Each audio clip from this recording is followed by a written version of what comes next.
Hey everybody, welcome back. This is John Malanke with the United Patient Group. Be informed and be well. And today's guest, her name is Lacey. Hey Lacey, how are you doing? Hi, John. How are you? Good, good. Thanks for being on here. Lacey is a cannabis as well as a health coach who's been in the cannabis industry for a little over 6 years. She makes a positive impact in the lives of medically compromised people by guiding individuals as well as families in alternative conjunctive therapies for multitude of medical conditions. Her experience with client advocacy and assistance includes individualized care, active and compassionate listening, which is always very important, problem solving and managing expectations. Lacey enjoys creating engaging cannabis-centric educations, informative content, as well as public speaking. Lacey has had several opportunities to do so, which includes news and radio stations, conferences, and natural wellness summits. She provides hands-on guidance and support here at Miriam's Hemp, which we'll get into. By helping people identify quality products and how to use them to reach their personal goals and improve their quality of life. She works directly with dispensaries, retailers, distributors, as well as doctors' offices for customers' care referrals and product placement to get quality cannabinoid products in the hands of the people who need the most. And so, Lacey, thanks for being on. How are you doing today? I'm great. Thank you for having me. Well, thank you for being on. There's quite a few. So first off, Miriam Hope was the original founding company, and they switched to Miriam's Hemp a few years ago. So I have been working with your organization probably for about 8 or 9 years. Jeff and Diana not only have supplied, I'll say, medicine to my family, Corinne's father, as well as myself and family, but they've also presented at our conferences, our United Patient Group conferences. And so it's good to see their brand really sticking, and you guys have really built a nice following, not only with patients, not only with advocacy groups like myself, but a lot of the doctors we work with. So it's not just a company that's out there and say, oh, we have beautiful packaging, beautiful branding, come buy us. No, you have some top of the line doctors that not only are in this industry, but sit on our board that refer and recommend patients to your products at Miriam's Hemp. So on that note, thank you very, very much for what you and your whole organization do and continue to do. Thank you. I'm going to start. Well, first off, just to show everybody, they have a whole line of products and everything. And they went to the Miriam's Hemp product due to laws and not carrying a THC. They're not carrying THC products, but they do have everything from CBD, CBN, CBDA, CBG, which we'll talk about, hemp infused balm, and a pet product as well. And so, but today we will be talking and covering what is CBG. So if you be a little patient with me, Lacey, I'll read a little bit about CBG and what we're doing here. So CBG, when most people think of cannabinoids, they actually think of THC and CBD.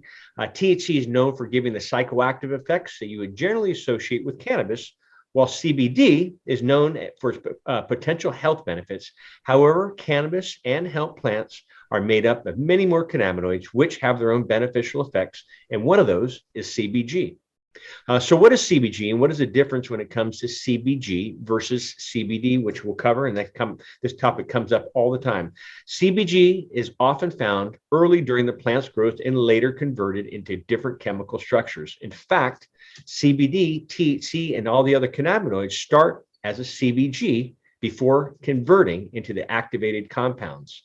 CBD and CBG are actually fairly similar. Both are non-psychoactive cannabinoids you can find in hemp as well as cannabis plants, which offer a wide range of benefits when consumed.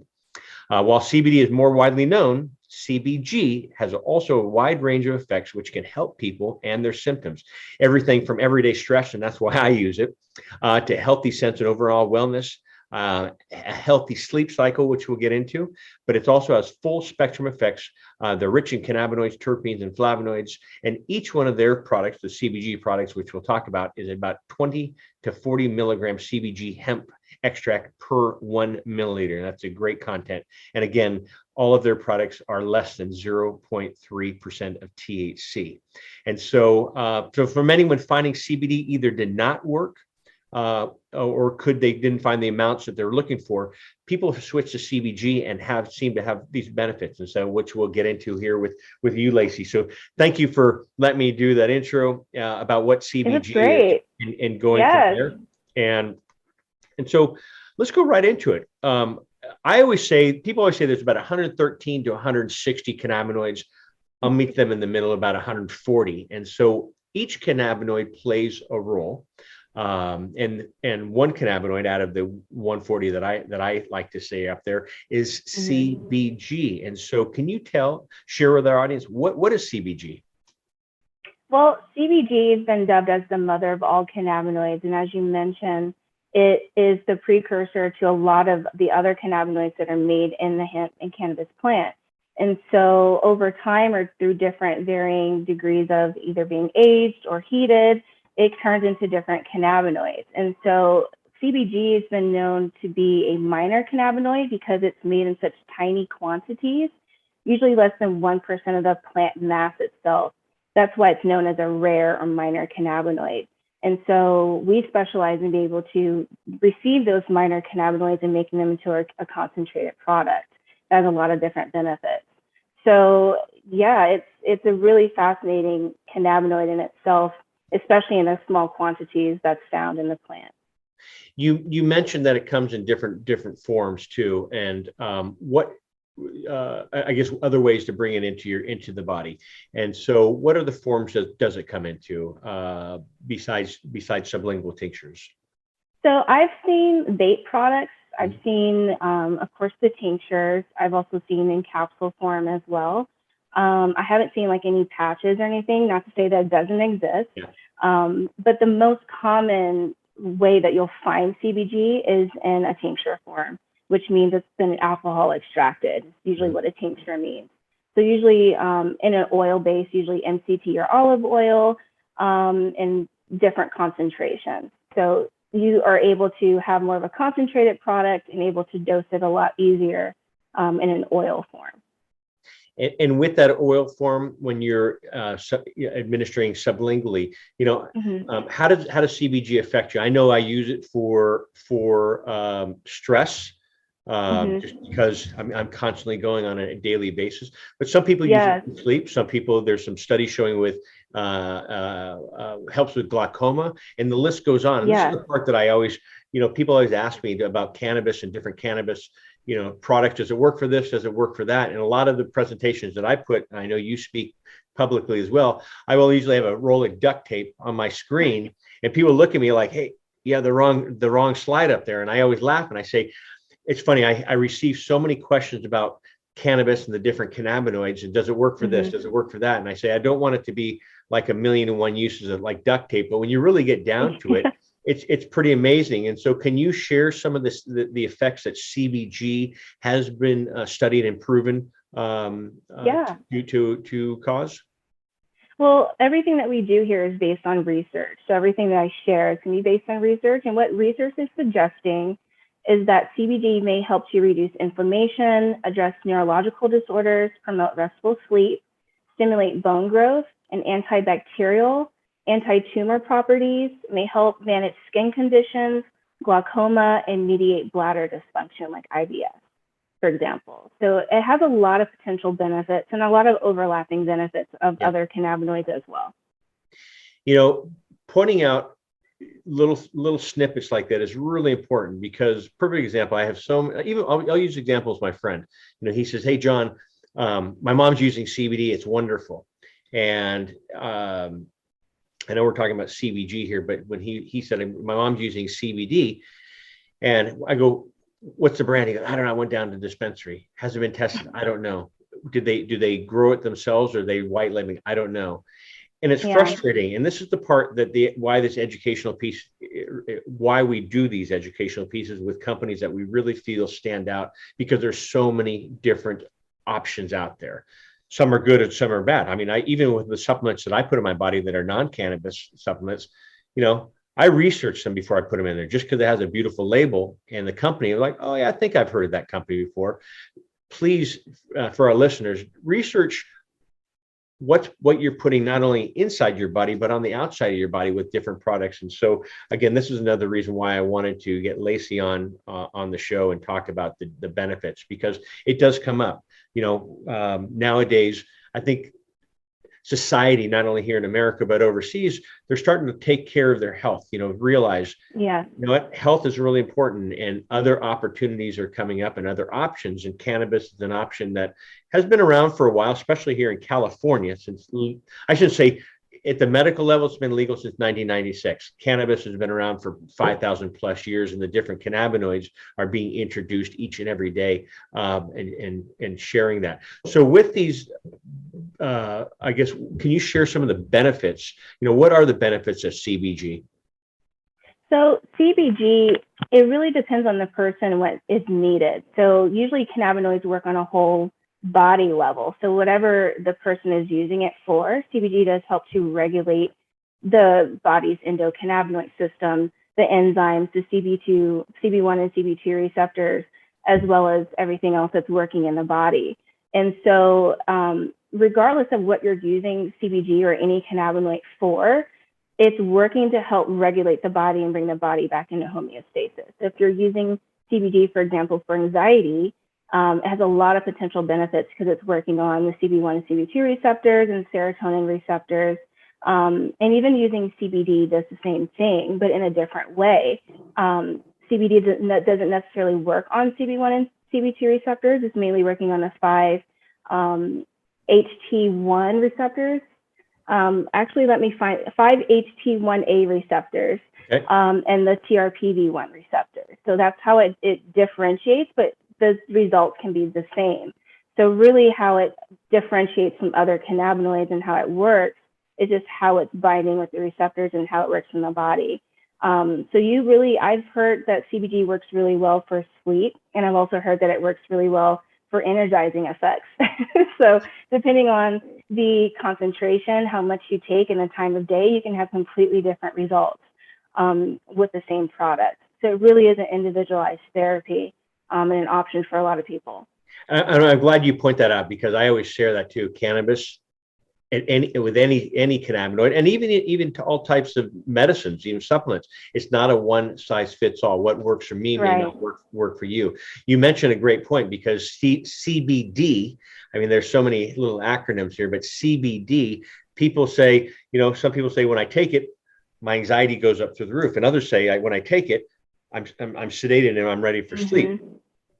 That I take a CBD product that I take in the daytime, it's fantastic. One, a dropper full. And at nighttime, if I take that same CBD product, 2 droppers full or 3 droppers full, I sleep like a baby. And so you're sharing that CBG has the same type of, I guess, mechanisms of action. Wow. Yeah, exactly. Okay. It really just depends, like you said, like the time of day, how much you take, how often you're taking it. If you're taking it every day, multiple times a day, or do you just take it as needed?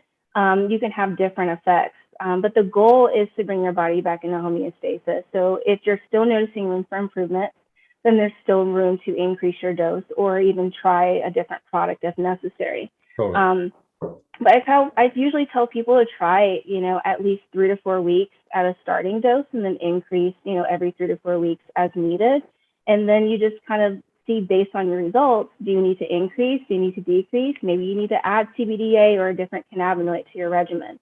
So monitoring your symptoms, journaling, paying attention to what you're seeing makes a huge improvement in the results that you see, because then you can kind of tailor what you need and how to get to your goals. So yeah, it's very wide range. It covers a lot of different physiological processes and can be used for just about everything, but it really just depends on who you are and what you need it for and what your body needs it for. And what your body, and you saying journaling, I share that with everyone. Journal. How do you feel? Yeah. How much food did you take? It didn't work for me. Did you have a big meal? What other things? Did you have fatty food? 8 cups of coffee earlier in that day? And is that a reason why you're saying it doesn't work, because you're still awake? And so journal. It's a great point. So thank you for sharing that too. Next question. What are the risks of CBG? Well, research hasn't quite caught up with the risks of using cannabinoids long term, but I can say it's very similar to CBD. Usually for people that are using like high doses, or maybe they're taking quite a bit to start with, they might feel nausea, upset stomach, For some people, in all honesty, diarrhea, but it's usually the amount of carrier oil that's being ingested and not the cannabinoids itself. It's just, it can cause that in some people, as well as lethargy. But there's not enough or an amount that can kill you. So there's no lethal dose using cannabinoids. If anything, you just might feel just a little off, and then you can just kind of resume, back to your normal activities. But what I will point out is not a lot of people know to space cannabinoids from their pharmaceutical medication, which is where most of the risks are. So typically 2 to 4 hours before or after pharmaceutical medication, just to reduce the likelihood of drug interactions. And even better, consulting your doctor or a pharmacist before you get started, so are there potential interactions, and if so, what those interactions might look like. So if you do present them, you can attribute it to, maybe I added CBG or another cannabinoid, and it's making me react a certain way. So Lacey, does CBG interact with medication? This question comes up quite a bit. It has the potential to. We typically suggest that people contact their doctor or pharmacist to see if there's a specific enzyme. Usually for CBD and for minor cannabinoids, the CYP450 2C19 enzyme is the receptor, the enzyme that actually interacts with pharmaceutical medication. So you can ask your doctor or pharmacist if there's a potential. There's also ways you can Google it and see for yourself if you don't want to include any additional assistance. But there's a potential, and typically a 2 to 4 hour spacing window is efficient or sufficient for spacing to reduce the likelihood. But there's no 100%.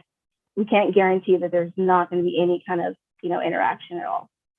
I always talk about cannabis at all levels is not a one size fits all, and things to look at is age, weight, current health condition, any medications you may be on, drug to drug interactions, sensitivities.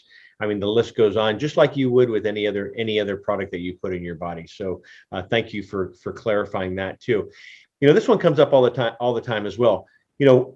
It doesn't sound like there's a difference between CBG and CBD. They sound very similar in what their the benefits are. So can you share what the difference is between CBD and CBG? See, that's a really complicated question, but I'm really glad that you asked it. They are very similar compounds that work synergistically in the body, either taken separately or together.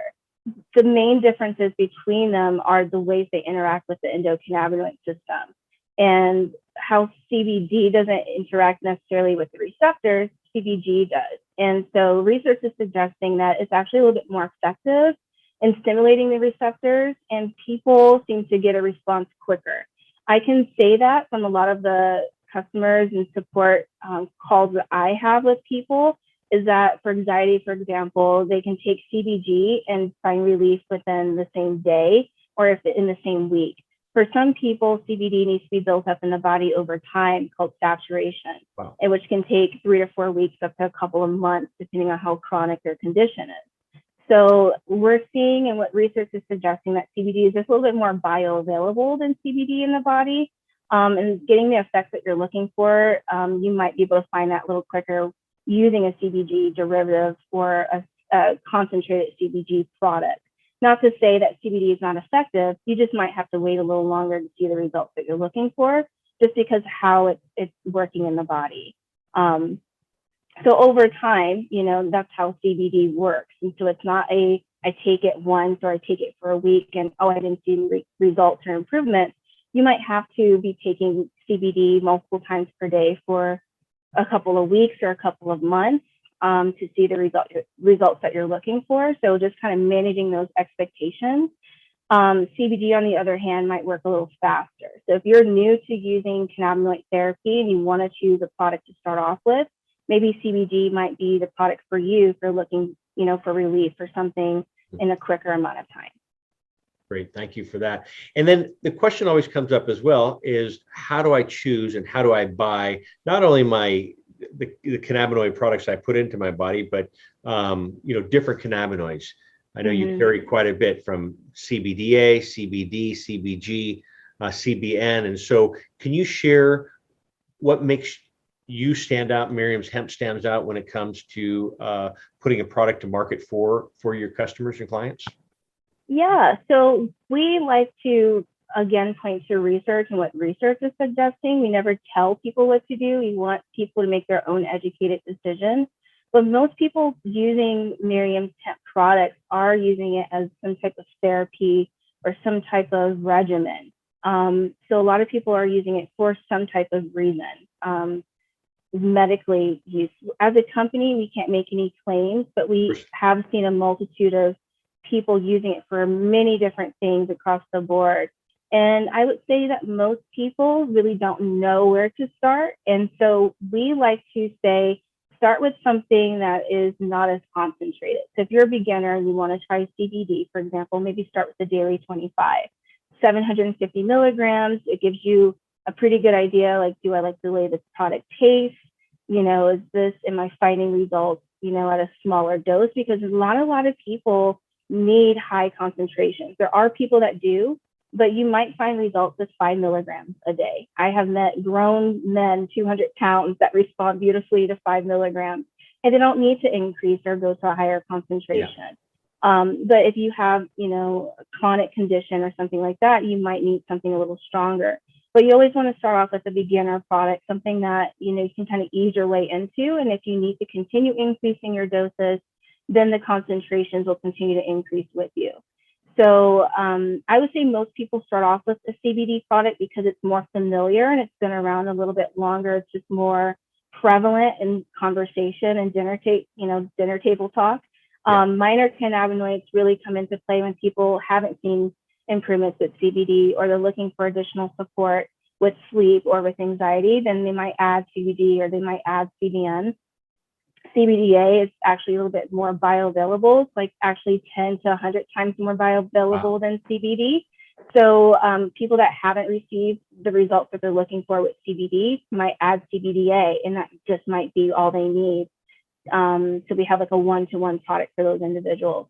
So I would say minor cannabinoids are a really great support to a CBD regimen, or just using minor cannabinoids to focus on specific conditions or results that you're looking for, or specific symptoms, is a really great place to start. So starting low and slow is still, the starting point, and then just kind of increasing from there and getting a product that can sustain that type of protocol. I'm one of those 200-pound men that are very, very, very sensitive. I mean, less is more. I find success with 2.5 milligrams up to 5 milligrams. And if I take 10, I feel it. And I always share with our listeners and people that call that the goal is not to be high. The goal is to get healthy and bring that body back to balance. And so the topic of what we're on right now, CBG versus CBD and the other cannabinoids you mentioned, is there any psychoactive effect when it comes to CBG? There's no psychoactivity when it comes to CBG, so there's no risk of getting high or anything like that. I will say that all of our products are full spectrum, with the exclusion of the THC-free products. So there are trace amounts of THC in the product. So if you did drink the whole bottle in one sitting, that might be a different story. Yeah. But if you're using the product the way it's intended, there's no psychoactivity when using it. And thank you, Lacey, for this educational piece on CBG.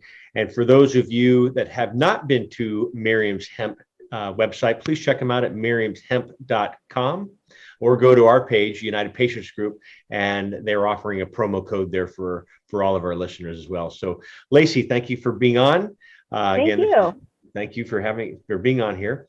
Thank you. I appreciate it. This is John Malanka with United Patients Group. Be informed and be well. Have a great day, everyone. Bye-bye.